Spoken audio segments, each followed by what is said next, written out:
realmente para mí es un honor ahora presentar a nuestros panelistas de esta tarde, o de esta mañana.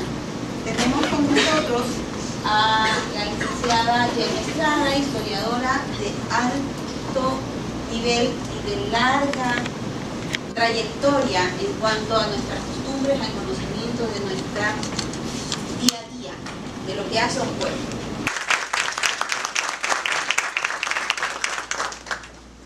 Este evento que tiene el propósito, y lo he pensado y lo he sentido así, cuando me dijeron, cuando se estaba programando, es siempre uno se sienta a conversar alrededor de la mesa. Ahora nos vamos a sentar alrededor de un plato que tiene mucho que decir, un plato del cual se tiene mucho que discutir, y ojalá, porque esa es la riqueza de la formación académica. Sin más, Santiago Granda para explicarles cuál va a ser la modalidad. Gracias y aprovechen. Bien, buenas noches chicos, buenos días, muchas gracias a los panelistas.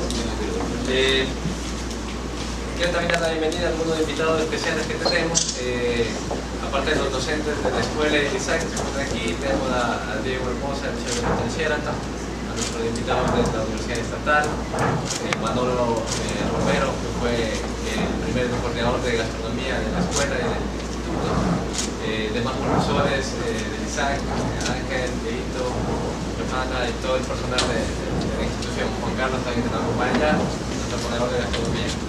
Esto es un conversatorio, vamos a dialogar, vamos a aprovechar que tenemos gente con mucha experiencia y conocimientos, no solo sobre la historia, sino la tradición y las recetas de este plato.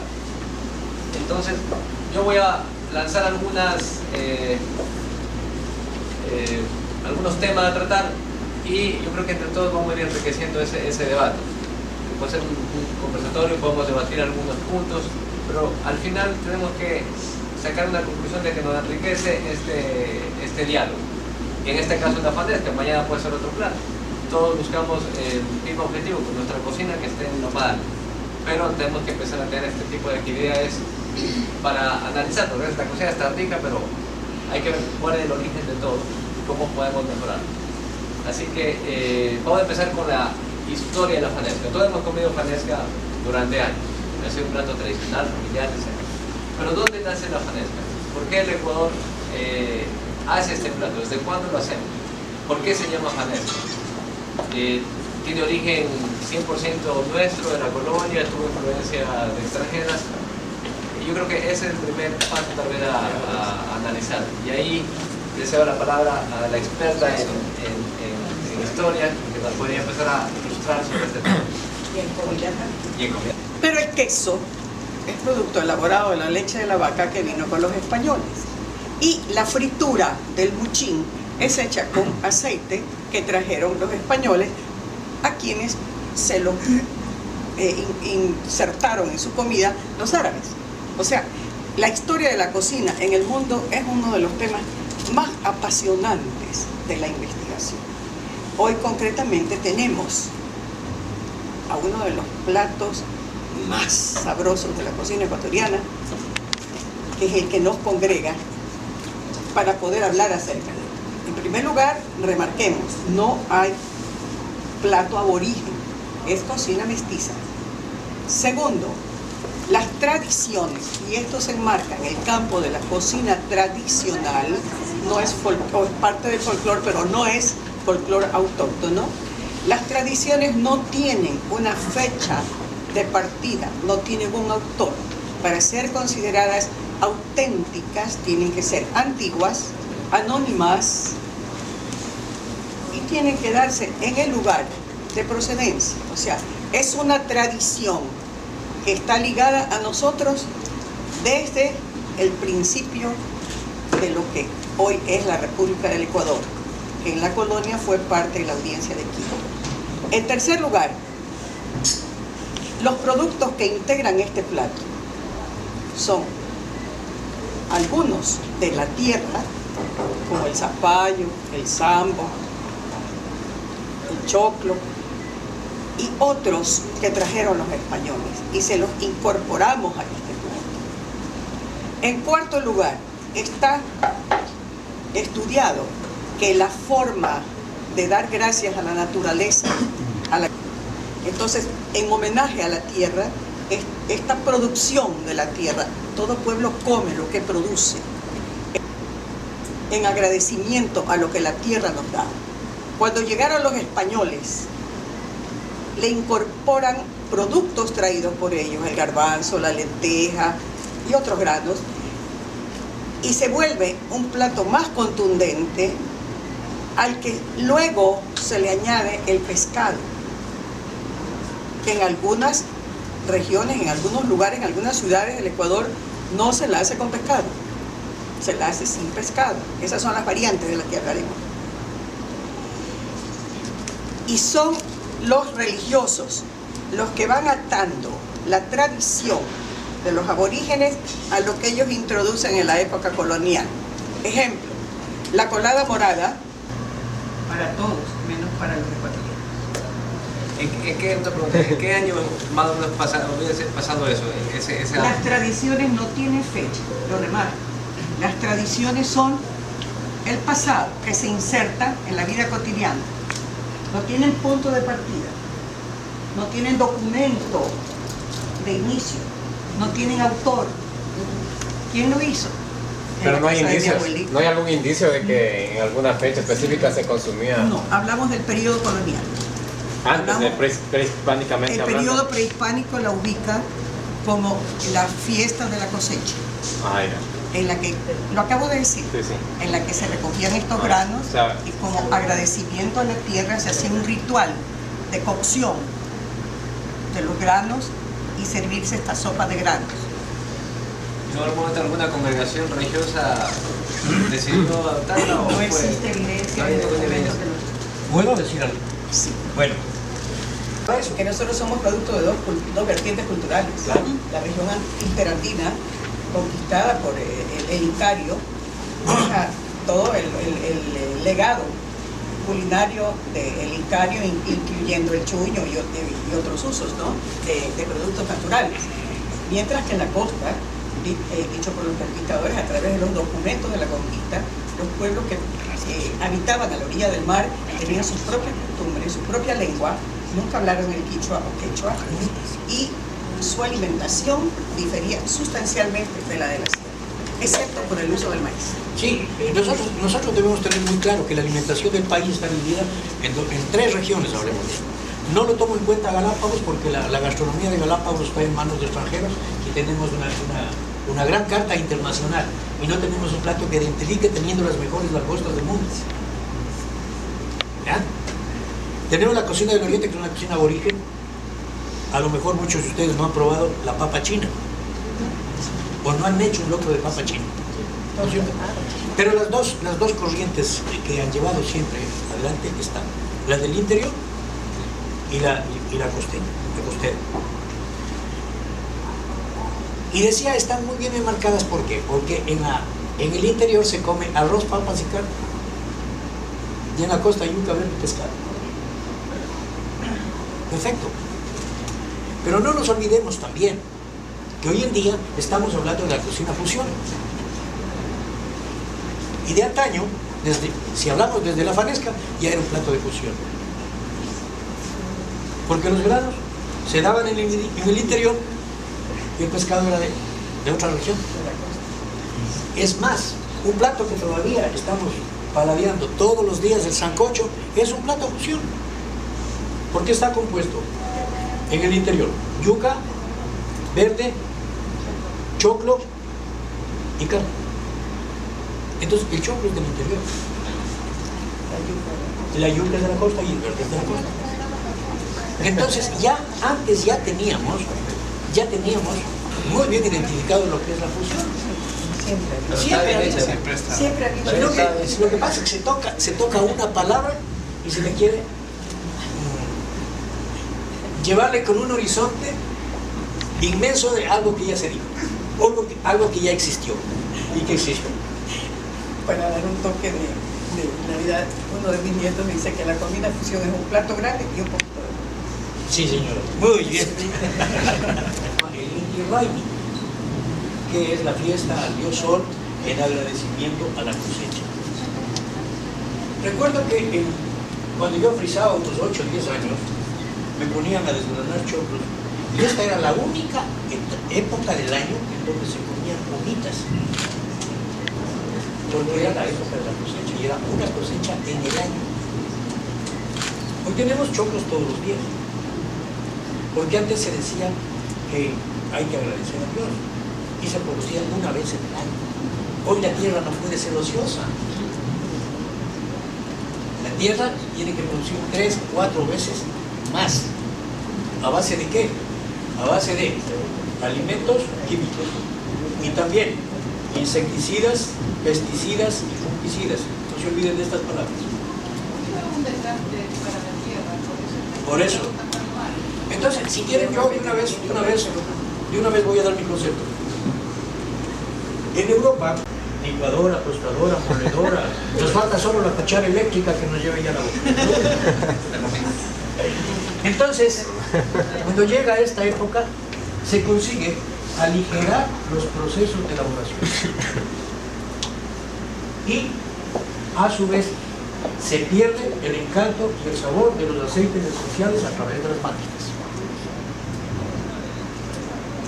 Decía, nuestras abuelas cocinaban este sistema que Europa ha retomado desde hace 200 o 800 años y ha vuelto a rescatar los sabores de antaño. Por lo tanto, podemos decir que hoy en día nosotros comemos alimentos con venenos perfectamente dosificados. Lo primero. Y si no, alguien debe haber aquí que haya comido un tomate con sabor a químico, ¿sí o no? ¿Ya? Los ingredientes, ahora sí, tener las siembras en cajas en nuestros hogares. Entonces retomo el tema de la manesca. Los granos eran a base de granos frescos. Los principales que aparecían en el plato, porque hay otros granos que definitivamente no se los conocen. Entonces, hablamos choclo, chocho, frijol, habas, ahí voy. Primero que el mellocos Ni en grano. ni al lado mío. Si alguien está comiendo mellocos, cojo mi plato y me voy a otro lado. Les detesto por babosos. Amarillos, pecosos de dos. Solamente, entonces aquí viene una pregunta. Si hablamos, a ver jóvenes, ustedes. ¿La fanesca es una sopa de qué? De grano. ¿El melloco es grano? No. ¿Qué va a hacer ahí en la fanesca? Como gaviota en Bolivia, ¿no? El sapo y el zapallo tampoco son granos. Tampoco son granos. Pero sí lo usamos. Sí. En la costa sí. Sí. Pero para En la ¿Y por qué decía yo que la fanesca es el plato más manoseado? Porque decía, mi abuelita dijo que su abuelita le enseñó a hacer, y esta es receta de la familia. Entonces, cada persona se ha creído dueño de la receta de la fanesca. En el Carchi le ponen papas. En Cuenca le ponen mote. Aquí en la costa utilizan garbanzo. Y palmito. Maní. Entonces nosotros más o menos podemos decir que nosotros hacemos un homenaje a la tierra por los granos. Y uno iba y escogía el que le parecía la textura adecuada y el color sobre todo. El color ya nunca más fue igual, porque el bacalao que venía de Noruega era blanco, era un filete blanco. De allí se desmenuzaba, cuando se cocinaba, se desmenuzaba así que se desintegrara, no, quedaba siempre presente. El pescado que se puede es café, que es lo que era el blanco. De cambio. Es que ahora cualquier pescado le ponen exceso de sal, lo venden como pescado salado. Y eso tiene un proceso, no es de una semana que se sale el pescado y se seca, no, se tiene bastante tiempo, ¿no? Eso ya perdimos nosotros, ya de Galápagos no viene bacalao y peor de Noruega, costaría una fortuna, ¿no? Claro. Entonces tenemos claro los granos, el pescado, el tema del sambo y el zapallo, o sea, son opcionales, pero técnicamente son, ¿qué tipo de? Son una calabaza, ¿no? Yo tengo entendido que el sambo y el zapallo se utiliza para dar la textura y densidad a las uñas. ¿Estamos de acuerdo? Para empezar. Exacto, para despezar. Nosotros, ahora fíjate, hay un aditamento que no era de nuestras abuelas ni de nuestras madres, y nosotros le prepararon la crema de leche, por ejemplo. Ya lo vi, receta. Últimamente se añade crema de leche. Hay una cosa, inclusive, que hay una cosa que aporta fundamentalmente al color de la fanesca, ese color medio dorado que es el zapallo. Zapallo. El color de la fanesca es indiscutible cuando utilizamos zapallo, si no tendríamos un plato blanco Y aguado, y aguado. muy aguado, muy caldoso, ¿no? Tiene que, no, lo sabroso es que la fanesca empieza por un buen refrito. No refrito licuado, sino refrito picado. Bien, entonces tenemos claro que son los ingredientes. Eso, unos se pelan, otros no se pelan, pero en base a estos ingredientes pasamos a la receta, que ya viene ya las múltiples recetas que tenemos. Entonces, yo creo que aquí todos los cocineros, cada uno nos vamos a hacer fanesca y hay una receta distinta. Entonces, por ejemplo, Uno debe decir la única es la mía. Jamás. para mí la mejor receta es la de mi mamá.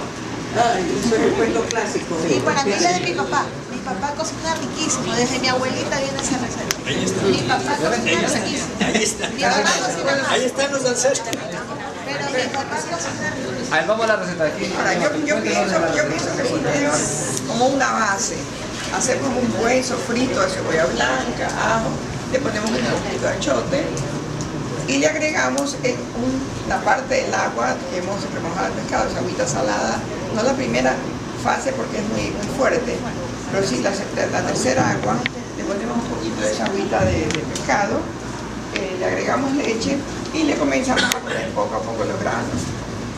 Poco a poco los granos, que son alrededor de unos 12 granos y a veces hasta más. Luego le vamos agregando, finalmente le ponemos el chocho. Antes de eso le hemos puesto el sambo, el zapallo y el sambo, para que, como ya dijimos, para que le dé esa textura espesa. Le agregamos todos los granos y finalmente el chocho y el palmito. Y luego le agregamos el pescado que lo hemos cocinado un poquito, lo desmenuzamos, le sacamos porque los de ahora tienen mucha espina, lo que hacen ahora con el otro lado, y le ponemos.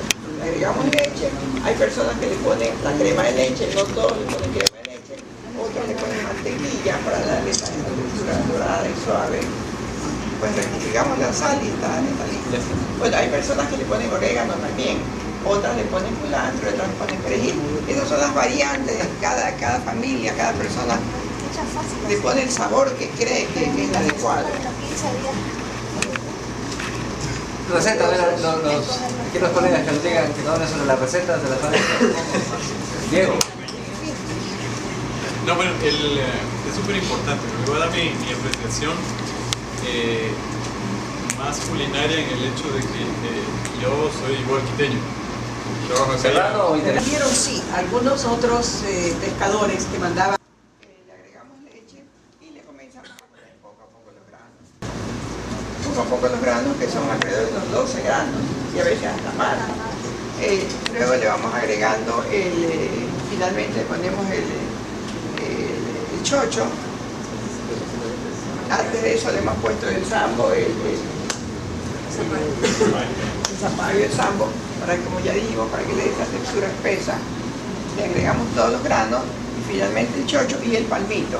Y luego le agregamos el pescado que lo hemos cocinado un poquito, lo desmenuzamos, le sacamos porque los de ahora tienen mucha espina, lo que hacen ahora con el otro lado, y le ponemos. Le agregamos leche, hay personas que le ponen la crema de leche, no todos le ponen crema de leche, otros le ponen mantequilla para darle esa textura dorada y suave. Pues rectificamos la sal y está lista.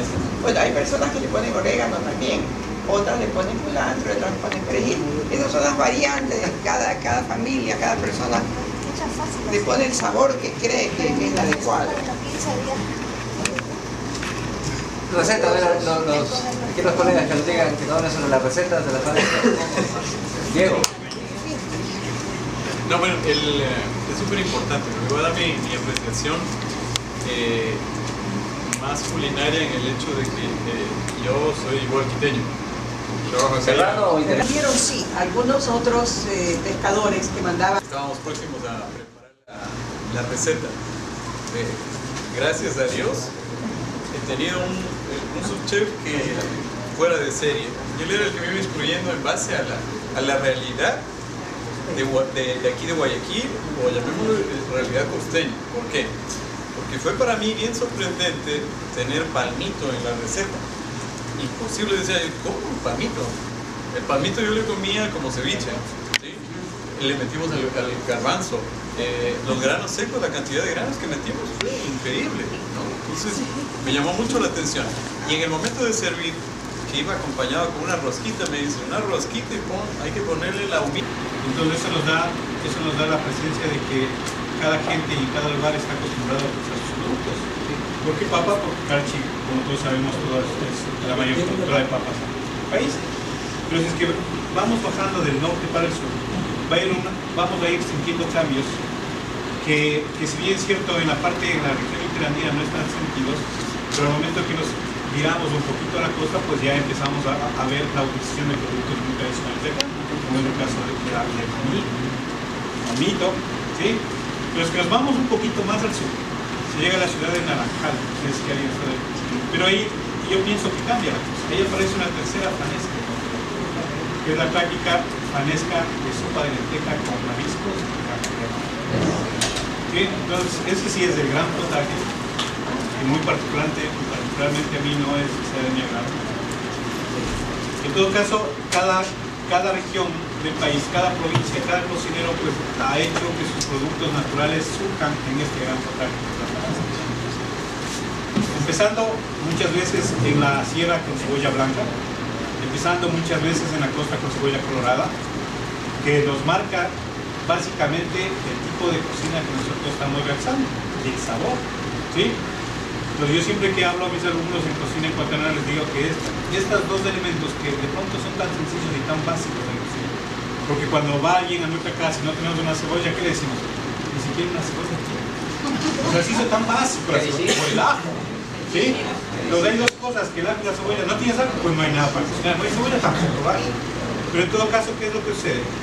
De que esta nos marca básicamente lo que es la cocina serrana de la cocina costera. Con esto no un afán de separatismo, al contrario, más bien de saber que los alumnos o los estudiantes sepan apreciar la gran variedad que tiene nuestro país. Para empezar, es un país plurinacional y pluricultural, ¿sí? Y a eso si le agregamos la gran cantidad de producción agrícola que tenemos, pues vamos a tomar en cuenta que tenemos en nuestras manos tesoros o piedras en bruto para poder hacer platos distintos, como algunos de los colegas ya los hacen. Pero lo importante de este tipo de conversaciones pienso que es que a los chicos les demos la identidad ecuatoriana, que ellos digan soy ecuatoriano y mi fanesca es la mejor del mundo, ¿sí? Que ellos vengan a preparar un buen locro, una buena fanesca, en vez de un buen, qué sé yo, una papa a la huancaína, un filet mignon, porque los estudiantes estamos así. Y voy a aprovechar, Alberto fue nuestro primer profesor de cocina. Entonces, él nos ha hablado muy claro de las situaciones, pero él nunca, por ejemplo, enseña a hacer un filet mignon. Entonces, ¿qué es lo que pasó? Entonces, eso muchas veces marca para que nosotros podamos transmitir a nuestros alumnos pues, ese sentimiento ecuatoriano, ¿sí? Entonces, pienso que esto no sería la primera vez, pensaría que podrían hacer las veces necesarias. En cuestión de la fanesca, pues ya yo ya les di una fanesca más, ¿sí? Pero ¿Qué marisco? es con mariscos, ¿sí? Es un potaje café de lenteja básicamente, con camarón, cangrejo y todas esas cosas, ¿no? La misma connotación de Semana Santa. En la misma semana de Semana Santa. Ahora, el origen pues, todavía no está muy definido y tampoco puede decir la pauta de dónde salió. Pero si nosotros hablamos de preconquista, Periodo colonial. el precolonia, estamos hablando de que en las fiestas de Inti Raymi, los primeros solsticios, si no me equivoco, era la gran producción de granos. ¿Y qué es lo que hacía el indígena? Que hasta ahora lo hace en Cochasquí, ¿sí? ¿Qué es lo que hace? Hace el ofrecimiento de los granos de la Mama Pacha a su dios Inti Raymi. Entonces, ¿qué es lo que hace? Agradecer los granos que por medio de su sol los hace florecer. ¿Sí? Entonces, creo que el origen, si es que no está bien definido, pues hay algunas corrientes, llamémoslo así, que hay una preparación, preparación de los incas que se llama Uchucuta. La verdad es que he tratado de buscar yo el origen de la palabra, pero no he podido. Luego pasó a la colonia, pues los conquistadores vinieron, los religiosos vinieron, fueron grandes de grandes terrenos, en las cuales había grandes cocinas, y en esas cocinas había las familias que se reunían exclusivamente para esto, para hacer la famosa fanesca, ¿no? Entonces dijeron, hay que donar todo. Antiguamente las cocinas eran grandes porque reunía a toda la familia. Y en ese tiempo no había tanto problema a nivel de familia. Pues ahora en los grandes departamentos, lo más chiquito que se vuelve son las cocinas, porque la cocina es un punto energético en el hogar. Y ese punto energético en el hogar se ha llegado a perder. Y nos toca ahora en los condominios modernos que salga uno y el peor por la persona. En los grandes moles están abarrotados. ¿Pero sabes de qué están abarrotados? De personas individuales que no sabemos dónde están. Sí, no hay comunicación. O ahora, el famoso celular. Qué importante es esto que dice Manolo, porque tiene mucha razón. Hoy se recibe en los edificios el aire por tubo y el sol por servidera. Entonces, para terminar, o sea, yo pienso que realizar la fanesca y que los chicos escuchen a las personas tan profesionales como ustedes, tan conocedoras del tema, así que conozcamos un poquito más de este Ecuador. En este Ecuador, todos los cocineros queremos verle la noticia. Nada más.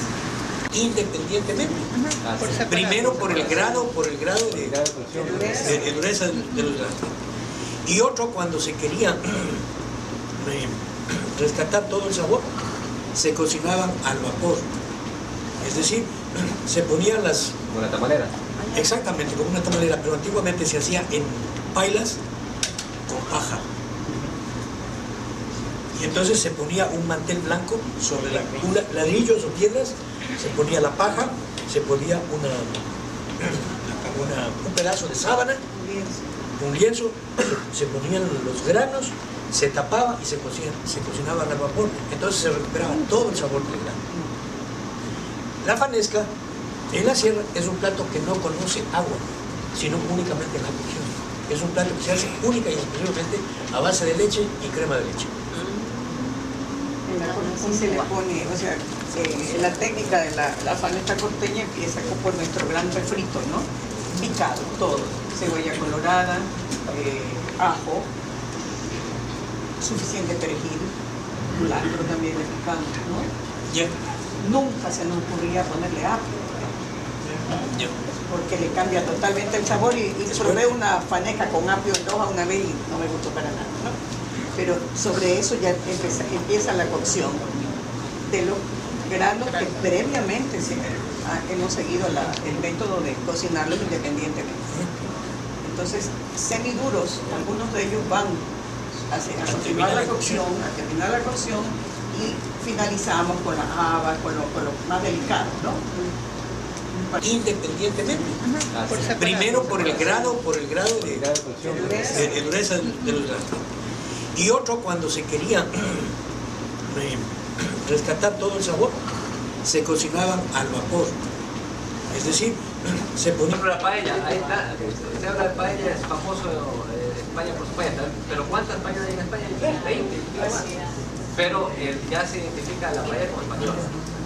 Entonces, no es que es descabellado el tema de que la fanesca sea nuestro plato empleo. Bien, vamos a dejar las recetas porque yo creo que ya hemos aportado bastante bien. El último tema es la tradición. La fanesca, aparte de que ya hemos visto la historia, los ingredientes, hablado de recetas, es una tradición ecuatoriana muy bien arraigada. Pero, por ejemplo, es una tradición religiosa desde un periodo acá, que es la función colonial, pero la actualidad no siempre es religiosa, porque hay familias que no serán religiosas, pero hacen fanesca y les gusta la fanesca. Es tradición social. Social. Lo identifica, no hay clases sociales para servirse la fanesca. No hay distinción de clases. Las sirven, es esa palabra que usa el presidente, los pelucones de Río.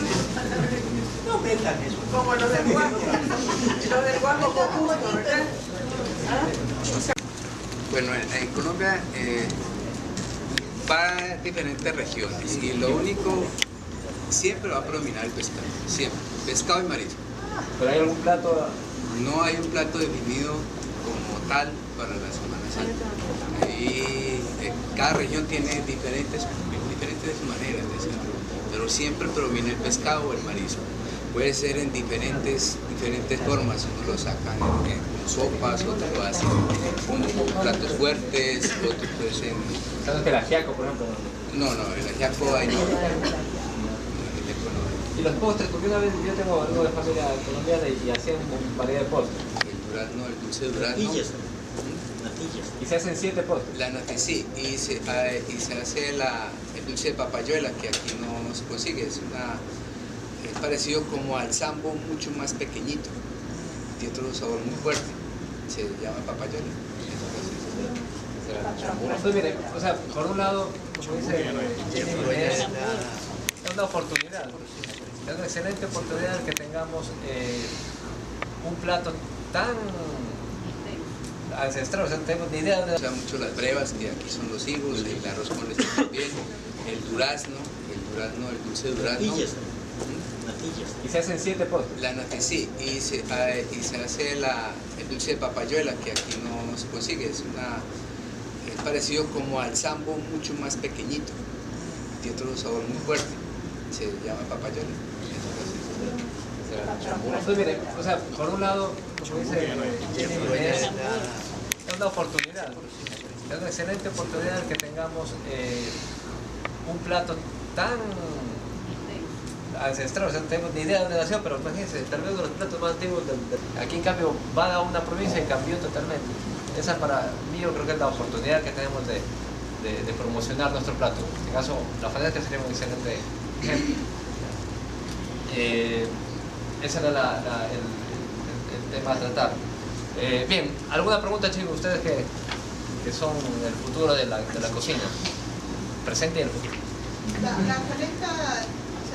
Eso acá en realidad vine a ver de que es súper utilizado en el medio, aquí en Guayaquil o aquí en la costa, hacer un fondo base para la elaboración de la fanesca. Sí se hace eso aquí. Como dijo Alberto, en realidad para nosotros en la sierra no. Lo mandatorio de nosotros en verdad es la leche y la crema. Eso es súper mandatorio. No se usa el concentrado, o llamarlo así, o el fondo o el agua. ¿Sabe por qué? Porque nuestro paladar está más acostumbrado. El encebollado diario, porque eso se come a diario, el encebollado, está hecho a base de pescado. Y pescado salado es la receta original del encebollado. Entonces, por eso la receta original del... Sí, dice porque es más picante, recuerdo. Claro, porque se sería de otra manera, el consomé aparte y salsa de cebolla, tomate, huevo duro, se servía el pescado como ensalado, picando, y al lado se servía el consomé, Perdón, una anotación, justamente se me pasó. Algo también súper particular en nosotros, cuando hablo de nosotros como serranos, es la tradición. Yo voy a hablar de cómo era la tradición de comer la fanesca en nuestra familia y que se proyectaba en nuestro pueblo. Está a 25-30 minutos de Quito, ¿ya? Y tenían una particularidad de respetar 7 platos por los 7 días, ¿no? Y se arrancaba, era por ejemplo con la sopa de fideo. Algo particular, no era la sopa de fideo, eran las roscas, era la fanesca, era el molo, los dulces, que terminaban al final.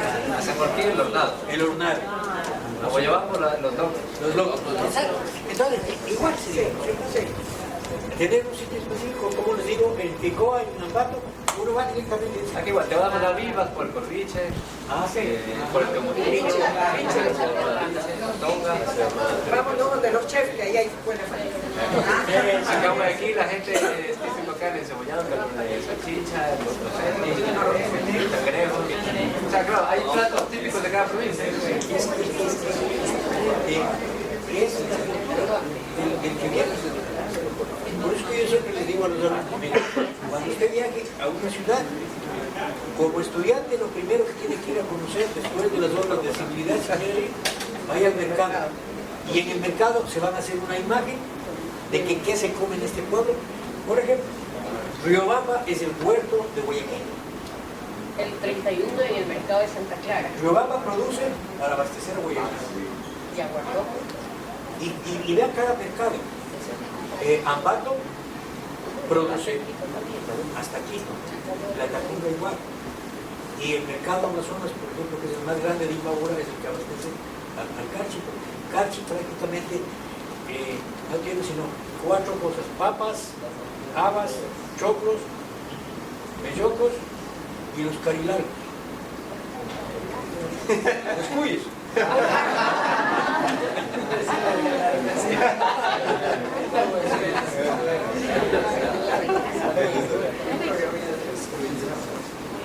¿Qué más? ¿Alguna otra pregunta?